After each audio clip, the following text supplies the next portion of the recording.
Assalamualaikum warahmatullahi wabarakatuh. Nama saya Adriansyah Deva Ramadan, nomor absen 3 dari kelas 10 MIPA 2. Di sini saya akan menjelaskan suatu kerajaan di Indonesia, yaitu Kerajaan Mataram kuno. Saya akan menjelaskan letak geografis dari Kerajaan Mataram kuno. Letak dari Kerajaan Mataram kuno belum dapat dipastikan. Ada yang menyebut letaknya di Medang Poh di Pitu. Sedangkan letak Poh Pitu juga belum jelas sampai sekarang. Letak Kerajaan Mataram kuno hanya bisa diterangkan berada di sekeliling pegunungan dan sungai-sungai. Di sebelah utara misalnya, ada Gunung Merapi, Merbabu, Sumbing, dan Sindoro. Di sebelah barat ada Pegunungan Serayu. Di timurnya ada Gunung Lawu. Dan selatannya berbatasan dengan Laut Selatan dan Pegunungan Seribu. Letak Poh Pitu mungkin di antara Kedu sampai sekitar Prambanan.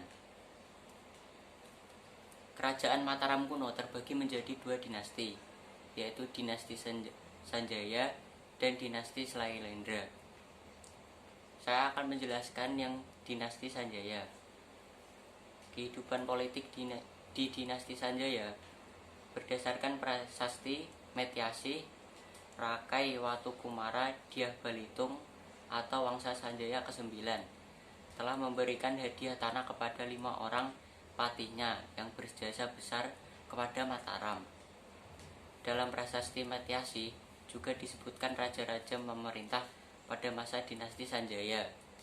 Raja-raja itu adalah: pertama, Rakai Sri Mataram Sang Ratu Sanjaya 732 sampai 760 Masehi. Yang kedua, Sri Maharaja Rakai Panunggalan 760 sampai 780 Masehi. Yang ketiga, Sri Maharaja Rakai Panangkaran 760 sampai 780 Masehi. Yang keempat, Sri Maharaja Rakai Warak 800 sampai 840 Masehi. Yang kelima, Sri Maharaja Rakai Garung 820 sampai 840 Masehi. Yang keenam, Sri Maharaja Rakai Pikatan 840 sampai 856 Masehi. Yang ketujuh, Sri Maharaja Rakai Kayuwangi 856 sampai 882 Masehi. Yang ke-8, Sri Maharaja Rakai Watu Humalang 882 sampai 899 Masehi. Yang ke-8, Sri Maharaja Rakai Watu Kura Dyah Balitung 898 sampai 915 Masehi.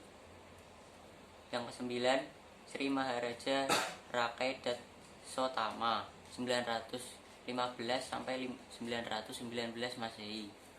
Yang ke-10, Sri Maharaja Dyah Tulodong 919 sampai 921 Masehi. Yang ke-11, Sri Maharaja Dyah Wawa 921 sampai 928 Masehi. Kehidupan ekonomi di dinasti Sanjaya. Perekonomian Kerajaan Mataram kuno saat itu bertumbuh pada sektor pertanian karena letaknya yang cukup disebut sebagai pedalaman dan memiliki tanah yang subur. Berikutnya, Mataram mulai mengembangkan kehidupan pelayaran.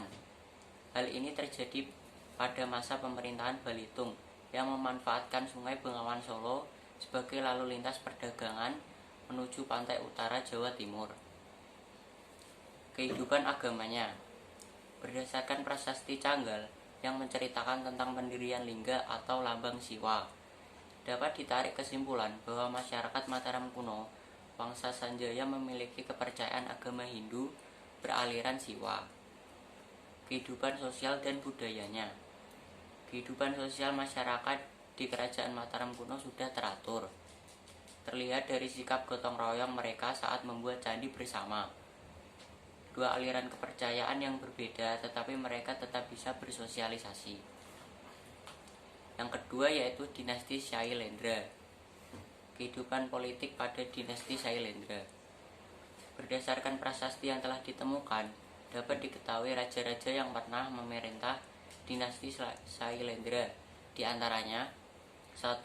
Banu 752 sampai 775 Masehi. 2.